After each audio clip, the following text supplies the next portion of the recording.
pues vamos ya con los 100 cortes en cartón, con los al menos 100 cortes en cartón, e iremos viendo cómo responde, ¿vale?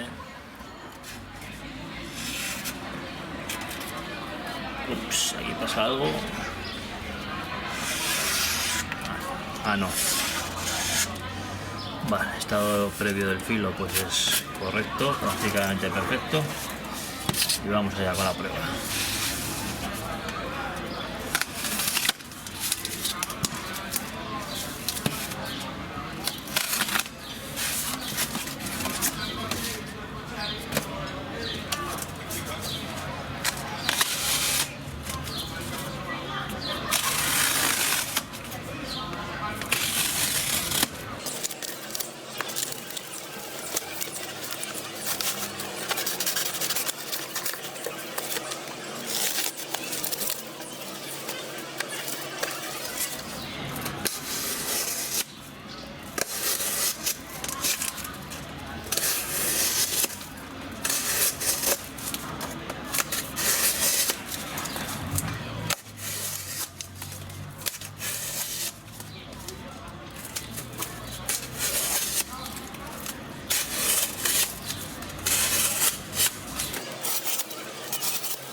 Decir que es una prueba con respecto a la que tengo mis dudas,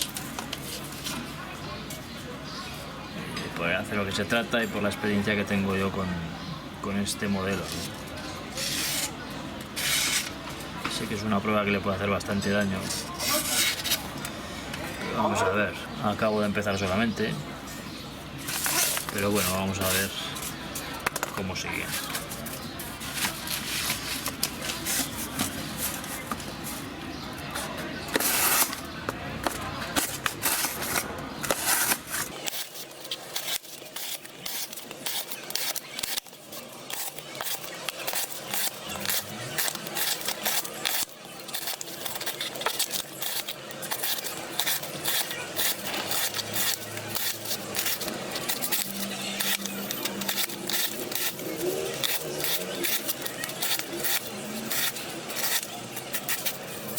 Ya son más de 50 cortes.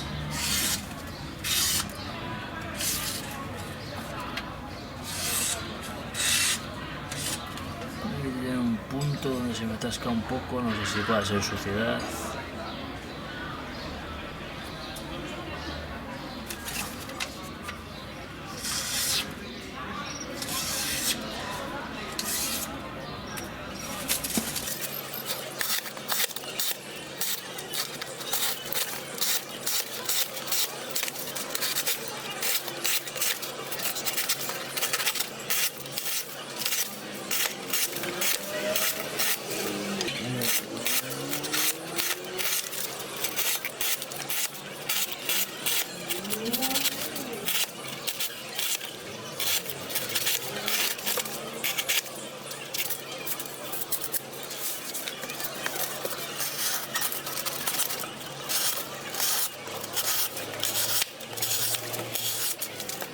Y hemos llegado a los 100, prácticamente exactos, diría yo.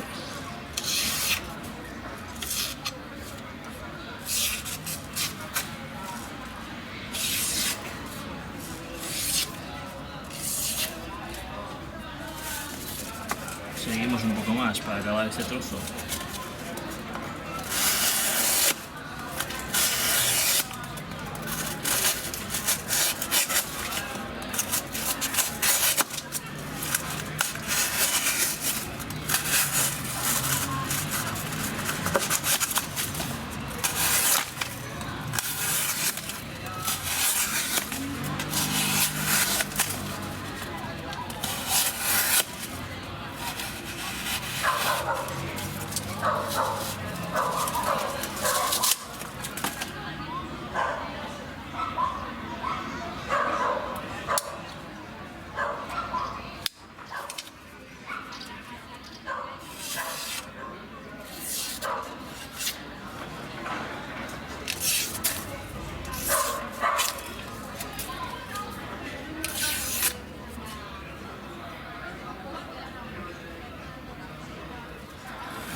fijaros que se ha levantado más en la zona de corte, en esa primera resistencia que hace la hoja al entrar, se ha levantado más el pavonado.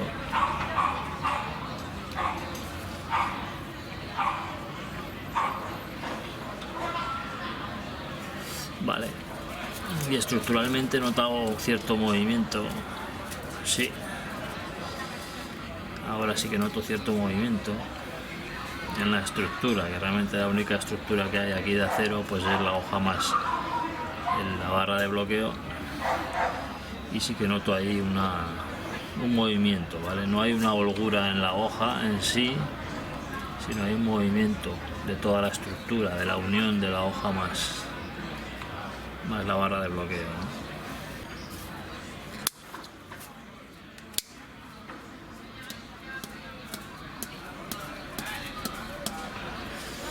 No afecta a su seguridad.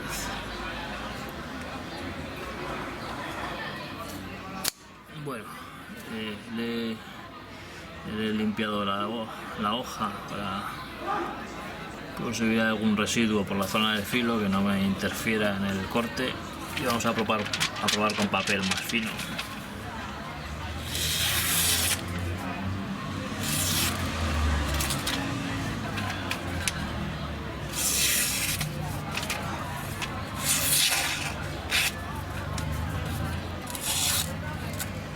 Sí, hay una zona que se confirma que ha sufrido pues algún tipo de un desgaste más pronunciado en esta zona.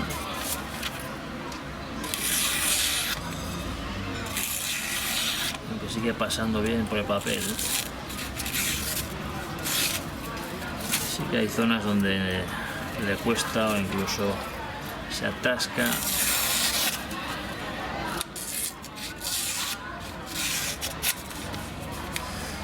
Se aprecia perfectamente, creo, ¿eh?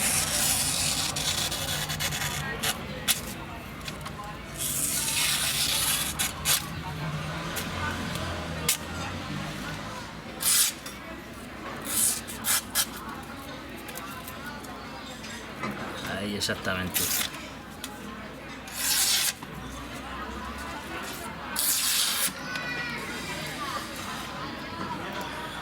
El comportamiento sigue siendo bastante decente, como podéis ver.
Uf. Fijaos lo que ha pasado con el cobre de este cable, se ha pelado totalmente. Buah, qué pasada, no me lo esperaba. Increíble.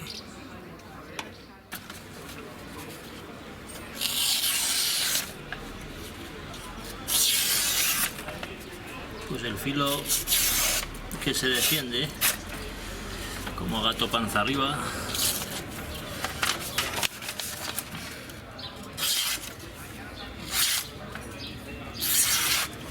Tiene un puntito que sigue tocado, lógicamente. Hay un punto que está algo tocado. Pero el filo en general se defiende. Papel muy fino.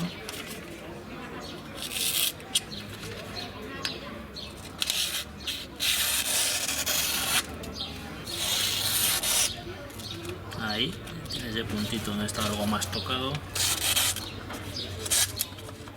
pero según como llevo la inclinación en el corte, pues pasa por el papel de forma bastante limpia. Ahí lo tenéis.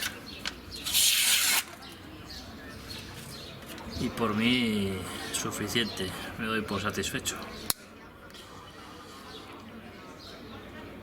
Bueno, pues ya tengo conclusiones para este modelo de cavar, el dossier. Para mí realmente no es necesario más. No ha sido una prueba al final tan intensa como modelos más capacitados. También dependiendo del modelo que se revisa, pues puede ser suficiente con una prueba como esta. Ha sido bastante dura, en especial la primera parte, que se ha trabajado con madera muy complicada, muy dura. Ahí he castigado bastante la navaja y ha respondido bien. Y realmente donde ha sufrido es donde esperaba que iba a sufrir, donde sabía que podía tener problemas por la experiencia que tengo con este modelo, con este acero, con el AUS 8, que es un material como el cartón, un material abrasivo donde puede tener más problemas, ¿no? Para retener el filo en general con la madera va a ser difícil que un acero de este tipo pues pueda tener problemas de mediaduras, etcétera. Son los aceros duros los que pueden decepcionar un poco o sorprender un poco con el rendimiento cuando se hace un corte con esfuerzo, con madera. Es un tipo de corte ya diferente, que requiere más esfuerzo, más presión sobre el filo, y ahí es donde un acero duro pues puede tener algún problema, ¿vale? Hablando de un D2 o incluso polimetalúrgicos, ¿vale? Dependiendo del acero que se trate. Un polimetalúrgico, por supuesto, siempre va a tener una ventaja cuando se enfrenta a este tipo de materiales abrasivos, a ese desgaste, a ese corte en concreto repetitivo sobre el mismo material, sobre materiales abrasivos, y es previsible que sufra, pues como he dicho, al contrario cuando se enfrenta a otro tipo de esfuerzos. Mientras que este tipo de aceros medios, pues en la madera pues no deberían de tener ningún tipo de complicación, y al contrario sufrirían y sufren más con materiales abrasivos, con cortes repetitivos sobre el mismo tipo de material, en un corte que no requiere esfuerzo sino capacidad de desgaste. Es ahí donde estos aceros sufren, y esta explicación va un poco por eso, ¿no? A ver si la luz se queda quieta, porque entendáis un poco, y así lo reflejan las pruebas que hago, donde puede estar la debilidad de cada tipo de acero, ¿no? Y según el uso que le vayáis a dar, pues hacia qué aceros pues podéis inclinaros, ¿no? O cuáles pueden ser los aceros que os vayan a dar un rendimiento mejor según el uso que tengáis previsto hacer de vuestras navajas, de vuestros cuchillos, ¿no? Vemos el resultado al final del filo, que ha ido ensuciando el corte, sobre todo tras la prueba con cartón, como he dicho, y tal como estaba previsto. Veis que le cuesta ahora entrar en el papel. Según el ángulo se ve claramente, espero, como ensucia ya el corte, no de una manera terrible, pero sí que se aprecia la diferencia desde el principio, el puntito donde está un poco tocado el filo, desde el inicio de la prueba hasta su conclusión. Ahora sí se ha defendido, como he dicho, como gato panza arriba, porque la prueba después del cartón pues no le era nada favorable.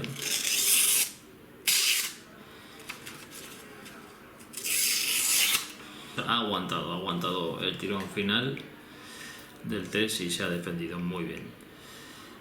No obstante, pues hay que tener en cuenta que el AUS 8 pues tiene esas limitaciones que señalaba. Matizar que el AUS 8 no es similar a un 440C, hay gente que lo suele confundir, en realidad el AUS 8 está por debajo de un 440C. Disculpar que la luz se encienda, lo vuelve a hacer, disculpar este problema con la cámara. No hay manera de quitar la luz, lo he intentado, he entrado en todos los menús y es la sensibilidad que tiene por la iluminación. Ahora no tengo buena iluminación y por eso se va encendiendo. Decía que el AUS 8 hay gente que lo confunde a veces con un 440C, no es lo mismo. Si hablamos de un AUS 10, pues ya estamos hablando de algo similar a un 440C, la versión japonesa de un 440C, en teoría intentando mejorar el 440C. El AUS 8 está algo por debajo, estaría a la altura de un 440B, el contenido en carbono de este acero se mueve en torno a una horquilla de 0,70-0,75%, el contenido en cromo pues anda por el 13%, más o menos, os lo digo de memoria, mientras que el 440C pues ya supera, ¿vale? Puede superar el 1% de carbono y en cromo pues se va hasta un 16%, es decir, las composiciones son claramente diferentes, ¿vale? No hay que confundir uno con otro, hay mucha gente que lo confunde, ¿vale? Pero no tiene nada que ver y en el rendimiento se nota. No obstante, el 440C que yo he probado sufre con el cartón igual que ha sufrido este AUS 8. Entonces los rendimientos sí que se pueden considerar similares, realmente no se aprecia mucha diferencia, ¿no? Ya entraría el tratamiento térmico y la calidad del acero, ¿no?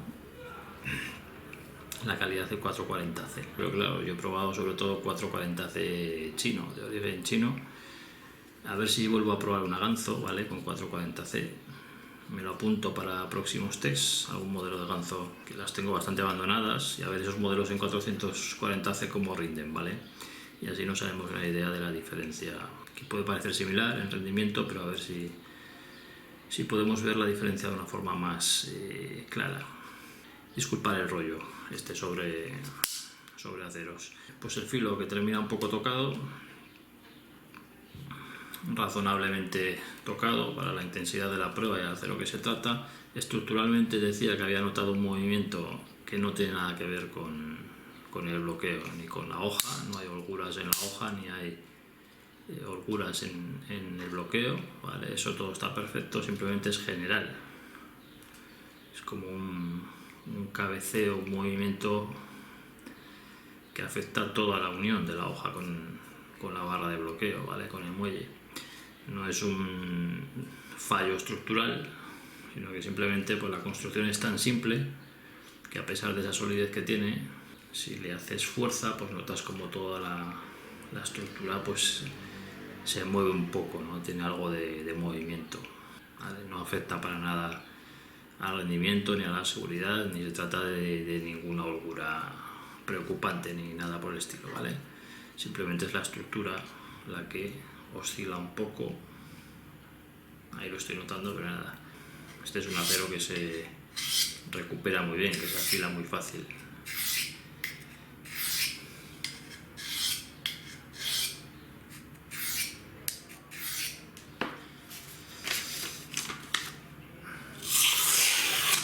Ya veis que simplemente con eso hemos ganado otra vez mucha calidad de corte, es decir, es un acero que se afila muy bien y se recupera muy fácil. Y yo recomiendo siempre afilar y repasar el filo en este momento en que notéis que ha perdido algo, ¿no? Que siempre es más fácil recuperar un filo en ese punto que dejarlo ir a más y que se redondee del todo y luego cuesta mucho más afilar. Bueno, como veis, el estado de recubrimiento de la hoja es lo que más ha sufrido. No entiendo, no termino de entender estos pavonados en negro. Es algo que se levanta con un mínimo uso, ya nada más empezar la prueba pues ya se había levantado, y con el cobre de ese cable, de ese poco cable que he cortado, fijaros que toda esta parte de aquí se ha levantado por completo. Por el otro lado pues también está bastante tocado, y es un tipo de terminación que no me gusta, pero que bueno, si se levanta pues mejor, ¿no? Una vez que esté levantado del todo, pues igual le doy un poco de pulido a la hoja y ya está, ¿no? Y le dejo lo más limpia posible la hoja, ¿no? Pero de momento no le voy a hacer nada especial, la voy a seguir usando y ya está. No me preocupa excesivamente, pero bueno, a los que os preocupa estéticamente, pues tenerlo en cuenta, ¿no? Estos pavonados en negro, la verdad que no los encuentro mucho sentido. Prefiero sinceramente un Stonewash o un Sandblast para matarle un poco el brillo a la hoja, evitar los reflejos y ya está, ¿no? Estos en negro, la verdad que no los termino de entender. Es una navaja sorprendentemente sólida para lo simple que es. Sorprendentemente sólida, que no haya cedido la más mínima holgura en este test. Y ya habéis visto que ha habido incluso un poco de batón en la hoja plegada, pero no deja de ser un castigo para la solidez de una navaja, y lo ha solventado sin problemas, sin consecuencias. A nivel de comodidad máxima, ¿vale? No tan cómoda como recientemente la Victorinox Hunter, que tenía un agarre total, pero no se siente en la mano, no fatiga la mano, no pesa, y esa solidez con esta ligereza pues es difícil de igualar, ¿eh? El grip, pues lo he dicho, tan bueno como comentaba, es un grip excelente también. Además el que tiene con la mano sudada, con el calor que hacía durante las pruebas, pues perfecto. En ese sentido, máxima valoración. No ha sido necesario ni reajustarle un poco el eje ni nada, es increíble, es maravilloso. No se puede decir lo mismo de varias navajas que he probado aquí, y bastante más caras. En cuanto a capacidad de corte, pues lo he dicho, muy bien en madera, y a destacar sobre todo la facilidad con la que se ha deslizado sobre el cartón, que precisamente es la prueba que más le ha hecho sufrir, que ha sido la causante de ese deterioro del filo, pero es la prueba en la que más facilidad ha demostrado, ¿no? A la hora del corte, a la hora de deslizarse sobre el cartón, prácticamente como si fuera mantequilla, ¿no? Igual que otro modelo de vaciado cóncavo similar que hemos visto hace poco, la Victorinox Hunter. Esta es la Acabar Dossier Folding Hunter, ¿vale? El filo cóncavo, que suele ser más indicado para esos cuchillos, navajas que necesitan un corte más fino, ¿no? Más indicados para la caza, un corte más controlado. Y en ese corte sobre el cartón, que se ha deslizado como si fuera mantequilla, prácticamente se ha visto la ventaja que ofrece precisamente este tipo de vaciado, ¿no? Además que es una navaja que es muy ágil en la mano, se puede incluso plegar sin problemas a una mano, ¿vale? En muy poco lo tiene todo, y prácticamente todo lo que vas a necesitar de una navaja, pues, teniendo en cuenta las limitaciones que hemos visto, ¿no? Y en definitiva, esta ha sido la Acabar Dossier y su paso por mi canal. Pruebas extensas, amplias, como siempre, conclusiones que espero que os sean de utilidad, que os sean de ayuda, y deseando ya empezar a probar el siguiente modelo en esta serie. Para futuros vídeos pues pasará por aquí la Ontario Rat, pasarán modelos de Spyderco, y luego ya veremos, ¿no? Pero esos más o menos van a ser los siguientes y los más relevantes quizá que voy a probar, ¿no? Algún modelo de Beers también tengo por ahí clásico que quiero probar. Ya veremos, ¿no? qué modelos van apareciendo en esta serie. Ha sido todo, os dejo con las conclusiones, valoración. Gracias por verme, gracias por comentar, a los que dejáis siempre vuestros comentarios, y nos vemos en el próximo vídeo. Hasta pronto.